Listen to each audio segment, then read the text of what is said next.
The Black Demon. In Mexico, in the Sea of Cortez, there is a legend of a monster shark. As the story goes, this shark looks like a great white shark, but is much larger and has a darker skin.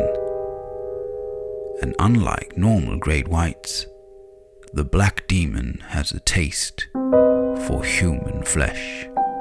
For years, local fishermen have reported sightings of this 65-feet shark, but to this day, no solid proof has ever been produced.